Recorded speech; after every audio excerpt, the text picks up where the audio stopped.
This funding source, this funding source is the Connecticut State Department of Education, but is this federal, are they a pass-through for federal funds? Yes, so this comes directly from the federal government. So Title One, Title Two, Title Three, which is for multilingual programs, Title Four are all under Title One legislation and are passed through.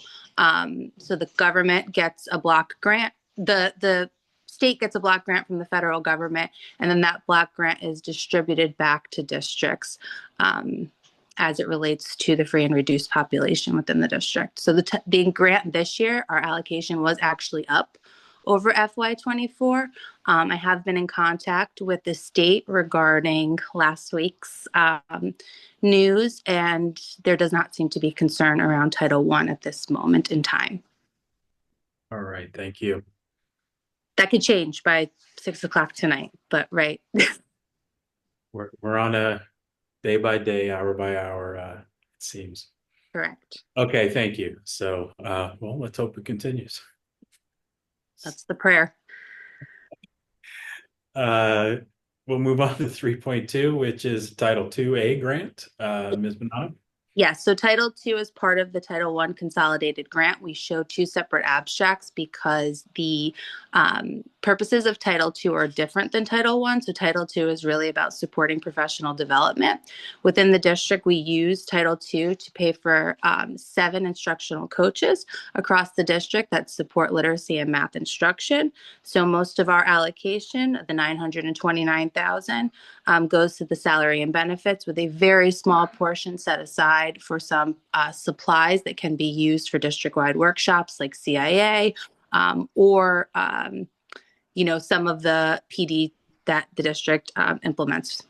The other $54,000 of this grant goes to the non-public schools, who also have to implement this for professional development.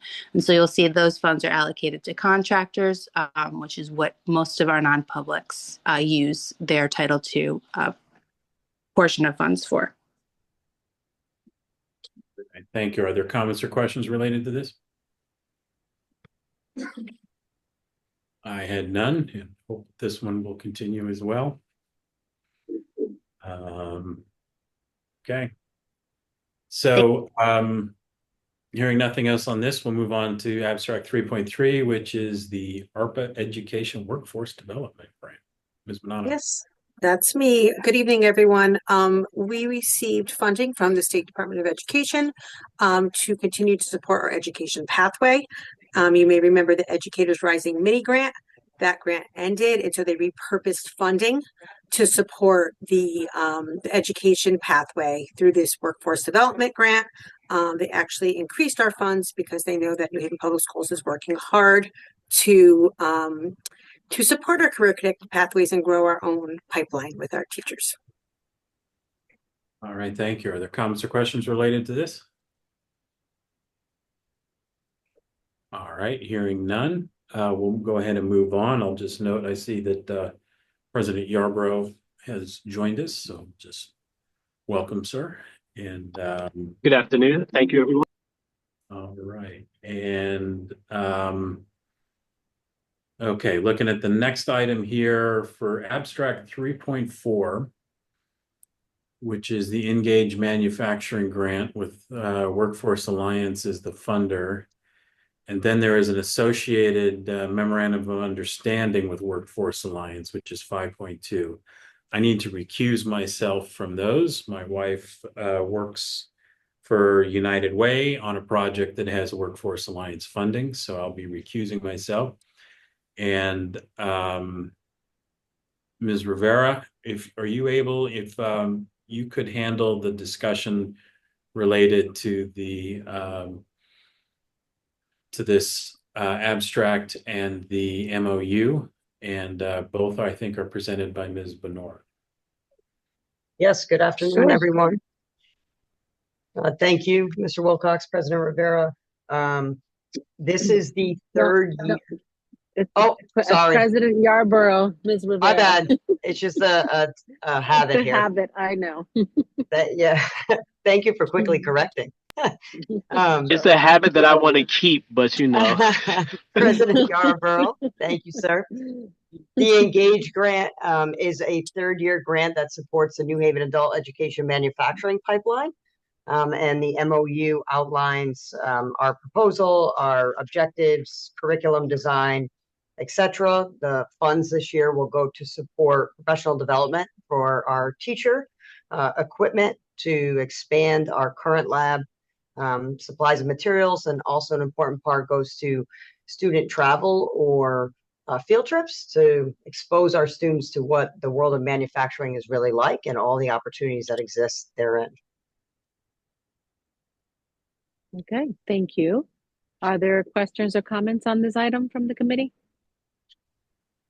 just a comment that I think this is a great opportunity. So thank you for making the partnership and bringing it to our adult program.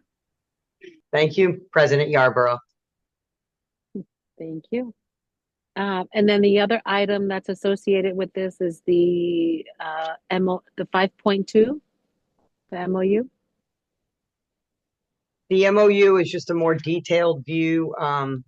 It's really a complement to the abstract, but kind of outlines exactly what the staff at New Haven Adult Education are required to complete, as well as what Workforce Alliance is required to do, which is give us the funding.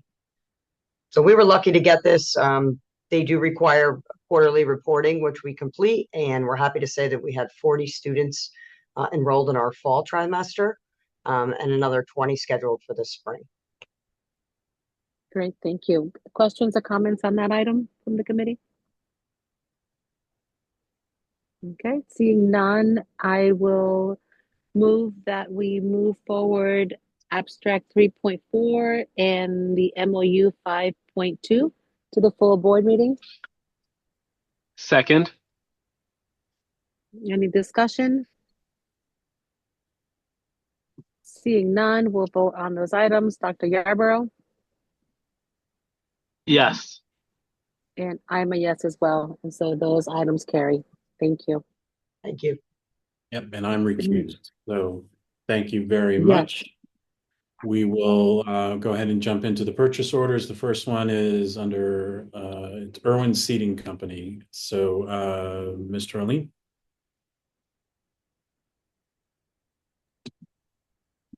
Okay, thank you, Mr. Wilcox. All right. Purchase order under Omnia contract with Irwin Seating Company for the replacement of auditorium seating Conti West Hills Magnet School from December 9th, 2024 to June 30th, 2025, in the amount not to exceed $132,000, $474.88, funded through capital projects or capital improvements. The Conti West School, Magnet School, had some issues with mold in the auditorium after the summer. They have cloth seating. Many of the seats had torn fabrics on the outside, and the seating, I believe, was just over 20 years old. So we went out to get a proposal for replacement. Irwin Seating Company is a company that actually did the install, so they still had the drawings, and we were able to procure them through the Omnia contract. And so we are submitting this today to replace the seating inside of the Conti West Hills Magnet School Auditorium. All right, thank you. Comments or questions? Oh, all right. We got 20 years out of some seating. That seems pretty like they are definitely end of life or into service. So thank you for that. Glad we had the funding for it. We'll jump into 4.2, which is purchase order with CNC Janitorial Supplies. Mr. Aline. Thank you again, Mr. Wilcox. Purchase order with CNC Janitorial Supplies for just under $150,000. In discussing this with the budget office, since the contract with the city for Hilliard is not currently executed, they recommended instead of going for supplies for just a week or 2 to 3 weeks that we put in for supplies for 8 weeks. And this is what this purchase order is for paper products for the schools to last us approximately 6 to 8 weeks in the amount of just under $150,000 while we await the city contract to be executed. Yeah, Mr. Wilcox, I will say that of the 3 contracts that all went together, 2 have been approved, and that through procurement, and that is the products for cleaning products has been approved and some repairs, but Hilliard has not been as responsive as it should be in getting the information to procurement. So this was the recommendation. Thank you. Are there comments or questions? All right, thanks. My one question was what's the status of the citywide contract, which I think you've answered, and the reasons for the holdups there. So, all right, thanks for that. 4.3 is a PO with New England Yankee Construction. Mr. Ling. Thank you again, Mr. Wilcox. Purchase order with New England Yankee Construction to perform mold remediation at the facilities warehouse or the facilities building at 375 Quinnipiac, where I am now, for an amount of $86,625. Inside the basement of this building, there's a very large area that has our old documents for the building, a lot of files, a lot of drawings for the district, and a lot of the storage that we have for the district as well. That entire room can't just be cleaned out. That everything inside that room is going to have to be cleaned along with the room itself. And this is the proposal that we received through New England Yankee Construction, and we're looking to procure this, I believe, through state contract. All right, thank you. Comments or questions? Mine is just more of a comment. I just do think after being involved with all this stuff for several years in the district, that a purpose-built warehouse type building that would be able to have this kind of storage in more ideal conditions would allow us, having something like that would allow us to return buildings like this to the city for use for other purposes rather than, I mean, I'm just thinking about my own basement. If I had to store records in there, that could be also a mold magnet. So anyways, hearing nothing else on this item, we'll jump into the other MOU with 5.1, which is an MOU with Local 3249. Ms. Diaz Valencia or Ms. Flagler? I'm here. Good evening, Mr. Wilcox and team.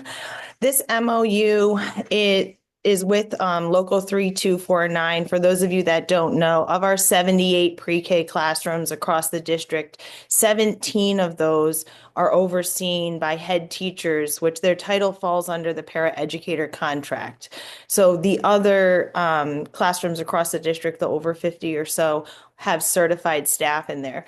Given these head teachers are under the paraeducator contract, the contract does not allow currently, as is, for coverage to be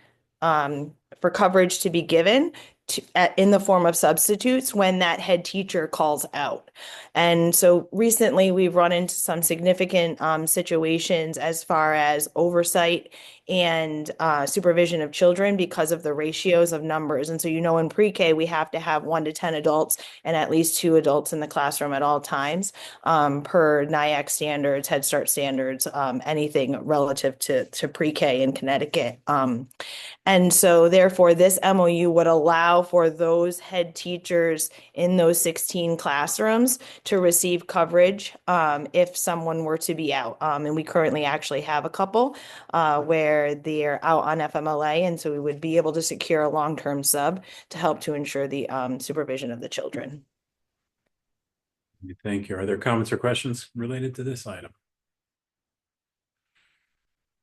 I just want to, my only comment is thank you to you all and to the Paraeducator Union on negotiating this MOU, since things connected to Head Start, there's a lot of dollars attached to that, which hopefully that program will continue as well. So thank you all for working this through. Looking at the agenda here, we have already discussed and moved on with the 5.2, so we'll go into the agreements. 6.1, an agreement with National Career Academy Coalition. Ms. Bonanno? Hi, so this is one of our professional development partners for the Federal Magnet School Assistance Program grant. So the National Career Academy Coalition is the nationally recognized organization that supports districts with career academies.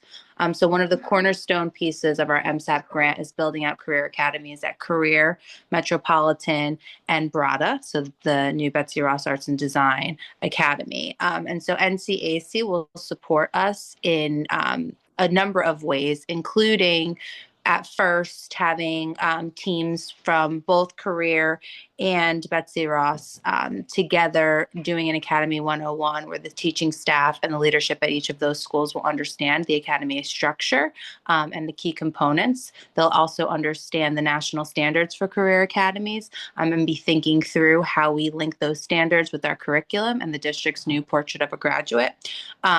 We will also, which is really exciting, be launching this with the district-wide team. So thinking about the people in district, Supervisor Natalino, some of our academic supervisors, other principals at magnet schools throughout the district who are doing this work and are supporting this work at these schools will also be on a district-wide team that will be getting some training and some understanding about the ways in which we can be supportive of these schools. NCAC will also follow up with each of the schools to do some action planning around the mission and vision for each academy and really helping to support us with some of the buy-in that we need as these schools transition, some master scheduling support. So that's something that the schools have lifted that they really need help understanding how to realign some of the current staff. And so, yep, this is one of the key pieces to our MSAP grant. So we are required to have 50 hours of professional development annually that is directly related to systemic reforms, which would be the Career Academy or magnet theme implementation, which is lots of our curriculum work. And so NCAC will support us in that capacity building for our staff. All right, thank you. Are there comments or questions?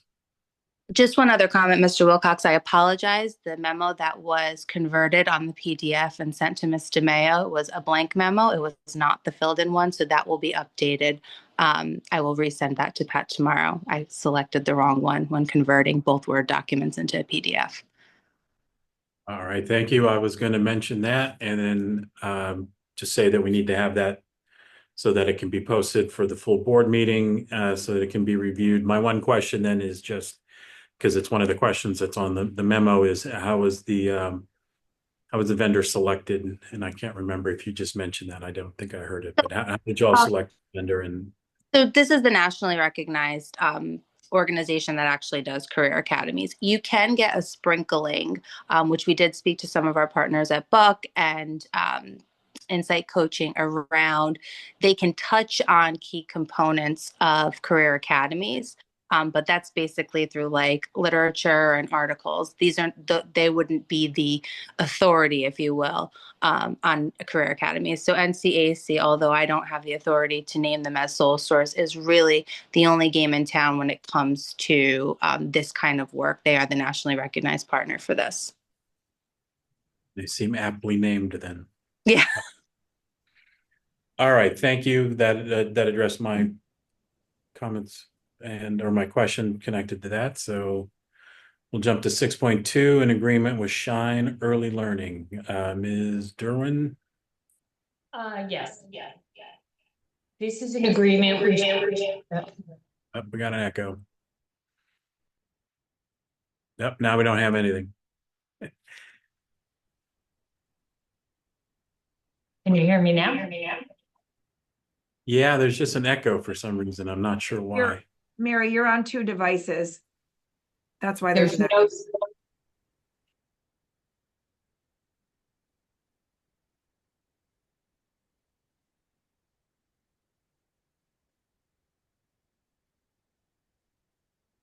Can you hear me now?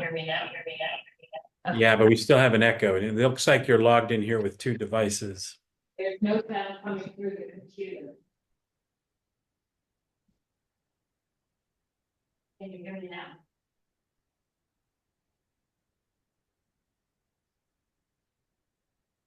This is an agreement with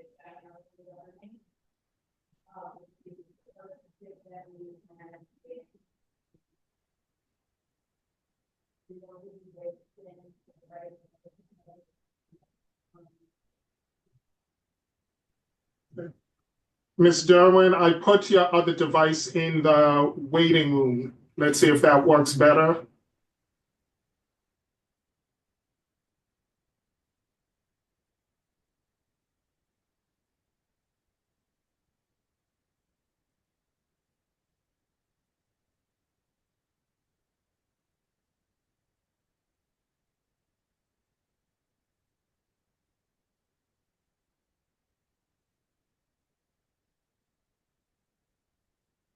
Well, in the interest of time, while we work that out, why don't we jump to 7.1, which is an amendment. Oh, no, there we go. Ms. Derwin, can you try again? Yeah. No matter what I do, I don't know why there would be an echo with it. I'm the only person. I'll turn my audio off. Let's try it again.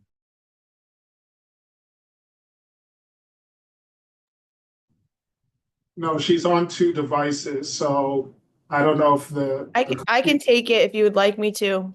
I think you have to turn the sound off of one device. Yes, I can take it. That sounds good, go please. ahead. Okay. Let me just get myself acclimated. Good evening again, everyone. This is an agreement with Shine Early Learning, which is someone that we have partnered with in the past regarding our Head Start grant. We have a new management team and a variety of family advocates that need significant training quickly, since we've been working on hiring for a lot of folks over the course of the last month or two, and we're already up against our first federal review in March. So we really need to get people on board and understanding the policies and procedures around Head Start, and know that Shine, being someone that we worked with in the past, would really help us to do that. So much needed. All right, thank you. Are there comments or questions? Okay, thanks. And if I remember correctly, Shine was the one that also helped with the grant, our current grant in the first place, right? They were Correct. They helped us with the competitive writing. Yes. with some deep experience in this area. All right, thank you. Now we'll jump into an amendment number 4 with the early childhood related one. So 7.1 is Diaz Valencia. Is this? This is 7.1, the amendment 4 to the grant agreement with CT Oh, Office of Early. Got it. Yes, I'm there. Oh.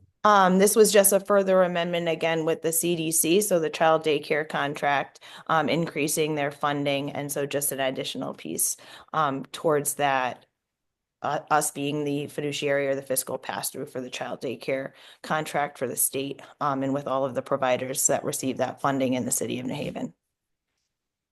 Okay, Pat, thank you. Mr. Mayo, I'm correct on what I'm stating? Yes, okay. All right, thank you. Any comments or questions? Okay, 7.2 looks like it's simply correcting a funding account number. Are there any comments or questions related to that? It's just a changing an account number, so. Hearing nothing on that, we'll jump into 7.3, which is an amendment to change with boundless literacy to correct the daily rate from one number to another, with no change in total funding. That's correct. So it's not a change in the actual total amount, it's just a change to the daily rate. Okay. Is that going to change the scope of work at all? No, Okay. So it's just correcting. correct. Thank you. Are there comments or questions? Yes, just asking further about the scope of work. So will there be a reduction of the tutor hours that we initially thought there would be? No reduction. Thank you. All right. So we will move on now to change order 8.1, and just wanted to note that I forgot to do it earlier. You'll notice in the description here, it starts 8.1 and then 2 asterisks. And then it says it's a change order to a contract with Compan Incorporated for the Martinez Playground. This is due to a request in our last full board meeting from Dr. Joyner that we find a way to market these large change order increases in a way that makes it easier to visually scan. We already put the amount that's there, in this case, it's 64%, but there are some Ms. DeMeo has looked into this. There are some limitations in like bolding or doing something more to mark it off, but we're hoping that having the asterisks next to the number will make it a little bit easier to scan down for something that for somebody might want to have some extra attention. So I forgot to mention that earlier. If somebody has any thoughts or better idea on that, please let me know, but just wanted to point that out. So, Mr. Lean. Yes, thank you, Mr. Wilcox. So the Martinez Playground project was something that was expected to happen over the summer. As a reminder to everyone, there was a previous project manager and a previous COO that were managing all the capital projects. And as I began to take these over after their absence, we did a pre-site survey for this particular project at the Martinez School and discovered while number one, the playground was going to be installed in the center of the school inside of the courtyard, that the demolition for this particular project was not scoped out with the install vendor, and there wasn't one that was identified for this that we could find. So as we needed to now move the project forward a couple of weeks to allow for demolition, this was potentially going to move the project towards starting inside of the school year, which we cannot do because it's inside of the middle of the school. In addition to that, the demolition would require us to remove trees, remove concrete, and cause quite a disruption to the interior courtyard to the school. After discussing it with the install team and the principal, we decided to look at other options and eventually decided that on the outside of the school where there were 2 playgrounds, that it made more sense to replace one of those playgrounds with the new playground in that place. And that was satisfactory to the principal of that school. We had Compan work up 2 renditions for this particular project. One of them included additional equipment. So the $158,000 for the change order is not just for including the demolition, but also to include some additional equipment that's going to go into that playground. We then discussed it with the Head Start funding team with Mary Derwin to make sure that we could fund it, which she agreed that she could. And therefore, we are sending this forward to the Finance and Operations Committee for approval for us to move this playground to the outside of the school and to complete it with the additional items for a change order in an amount of $158,564. I hope that explains it all. All right. Well, we'll see. So are there comments or questions? Yes, thank you for the presentation and explanation. One question I have is, was there initially a desire to have then 3 playgrounds with the courtyard being the newest playground? And then my second question is, with this change order, now is this project less than what it would be if we needed to demo the courtyard component? So meaning to answer, go ahead. To answer your first question, yes, it is going from 3 playgrounds to 2, but this is the actual the preference for the principal for the school itself. The 2 playgrounds that he has currently are for the same age groups, and doesn't see a need to have 2 playgrounds for the same age groups. And so this particular playground is going in for a different age group at the school. So now he has 2 playgrounds for 2 different age groups in the playground area. The principal was not very fond of the idea of installing the playground in the courtyard to begin with, because it takes away from his courtyard space. So I don't think that we're looking at a situation where there's any harsh feelings about moving it from one place to the other and removing that second playground. Secondly, the cost is more here because we are adding some equipment to the playground at the request of, after looking at the 2 renditions and discussing it with the funding team, they felt that this was the best way to utilize the money that was available for this particular grant. Thank you. Did the principal state why initially the courtyard was chosen? Was there like a different thought or a different vision for the use of the courtyard at that time? Honestly, President Yarborough, the principal told me that it wasn't even discussed with him. Okay, thank you. Yeah. Okay, so I think you've covered some of the questions that I had. Just looking at my notes here. So it's a rethinking of the scope of the project. My recommendation is updating the memo that is attached to this. Appreciate having a memo, planning ahead and understanding that there would be questions around this. I don't know that the memo gets at that idea. It does talk about the funds for demolition, but I don't know that it's really talking about that this was a kind of an expansion of the playground, adding new equipment in addition to into the whole project. So that sounds like there's additional equipment that's happening in addition to demolition.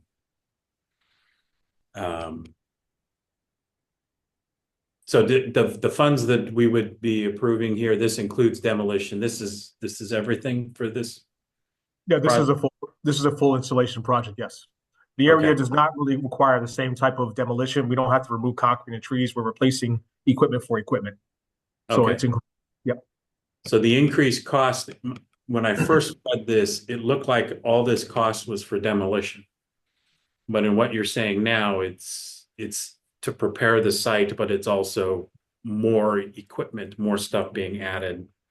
That's correct. And it sounds like better communication with the building team to make sure that it's going to be work well for them as well as working for Head Start. And so I don't know that the memo captures that idea that this is going to be a big change. This also might be if you had a drawing or something that showed what it might look like. I know that this has been included in the past, and that might also give a sense of the scale of this. And I guess my only other, looking at my notes, because I think we've covered a lot here. My other question was, is city purchasing aware of this? Because this will obviously have to go through the change order committee, and is this allowable moving through their process? Do we anticipate issues there? So all of the capital projects were discussed with city purchasing back in the summertime, but I'll follow up with our procurement coordinator just to make sure that this particular project they're tracking is coming their way. Okay. Just in case if they were going to say that no, it should be put out to bid again or something like that. I know that that could be an issue because this is tied to Head Start funds, and there are limitations not only in what you can do with Head Start funds, but when you can do it in terms of we wouldn't want to lose the funding. I don't know if this is carryover. It doesn't say it's the carryover account, but it's time is always an issue when it's connected to some of these funds. Okay, so I recommend updating the memo to get across some of those things. And I anticipate there might be other questions related to this at the board meeting. So I'm sure there will be. All right. Sorry to interrupt, but Mr. Lane, if you need anything around that to support with any language, just let me know. I can help.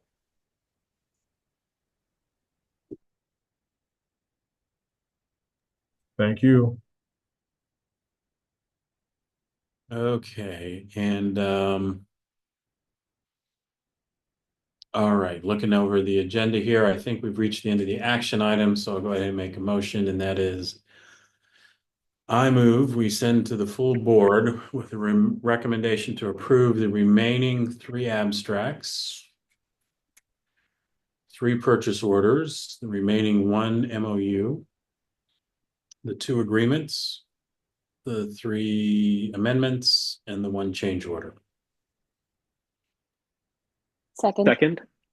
All right, I heard Ms. Rivera first, so it's seconded by Ms. Rivera. Is there any discussion? Hearing none, Ms. Rivera? Yes.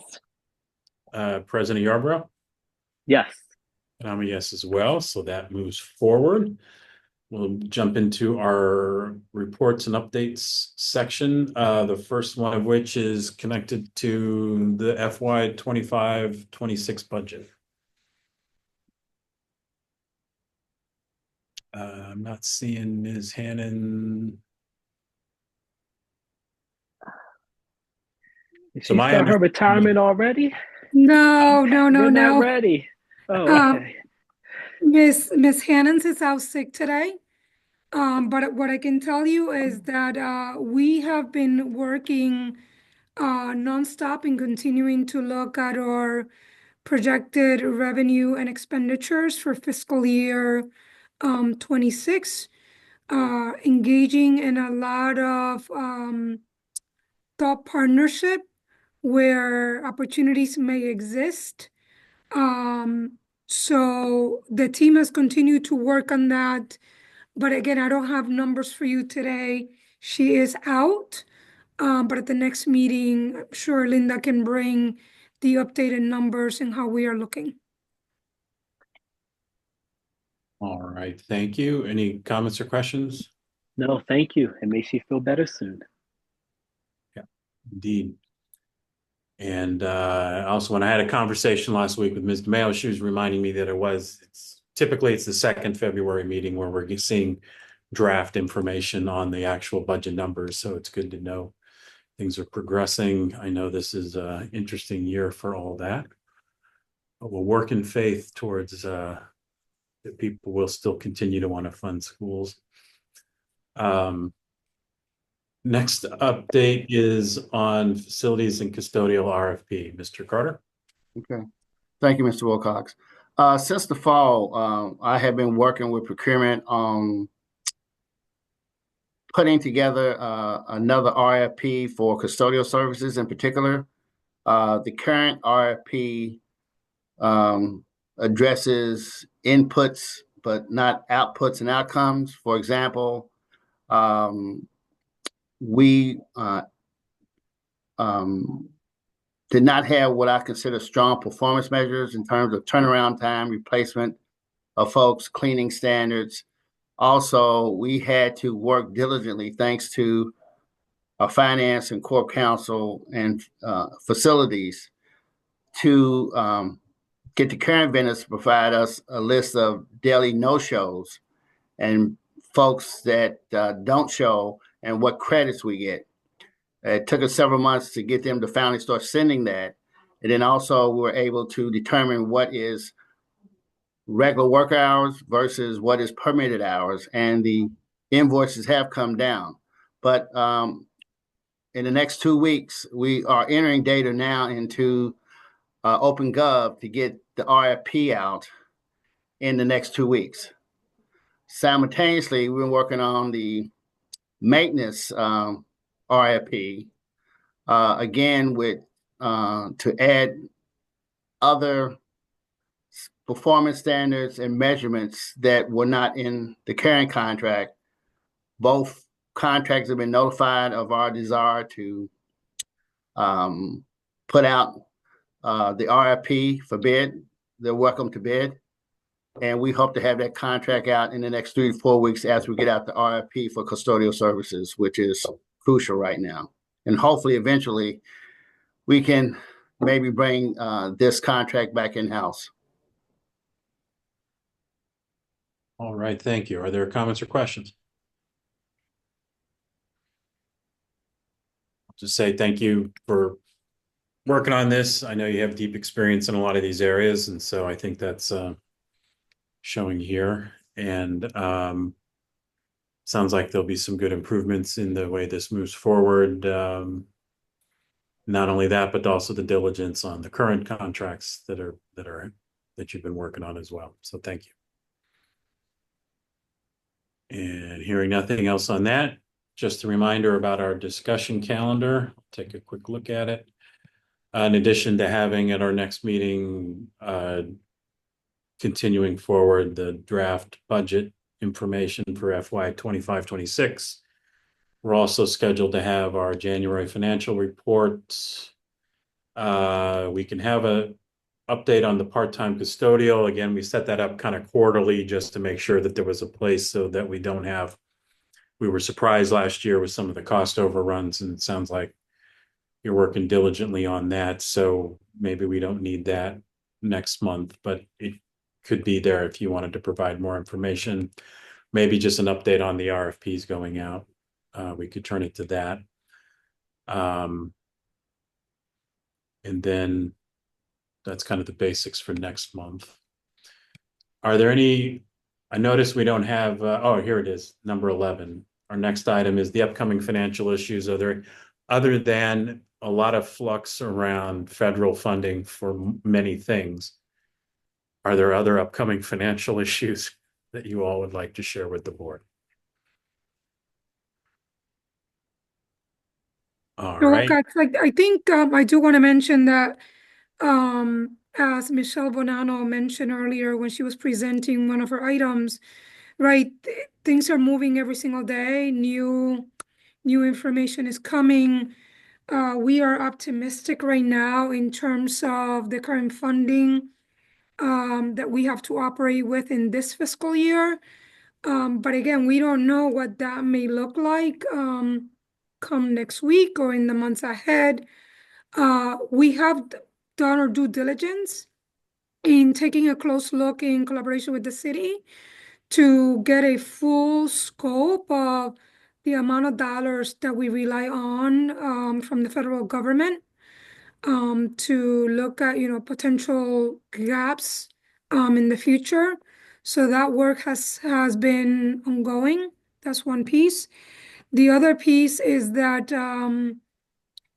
given the fact, right, that we have been severely underfunded as a district when we compare our per pupil expenditures with not only surrounding towns, but other spaces across the state. We are taking a look at what will that reality look like come next year without extra dollars. There has been a lot of advocacy that we have been engaging in at the both local and state level. And just today, I don't know if you saw that the governor did release information related to allocating more funds to support special education, particularly as it relates to the excess cost. So we're optimistic about that. But again, just want to continue to reiterate the very challenging process that we're engaging in right now to ensure that we can have the best budget proposal put forth that, number one, will do right by our kids, but also taking into consideration make sure that we're not passing on all the burden to our local taxpayers either.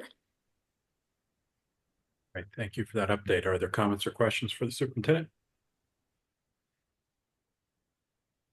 I had none either. So thank you for that.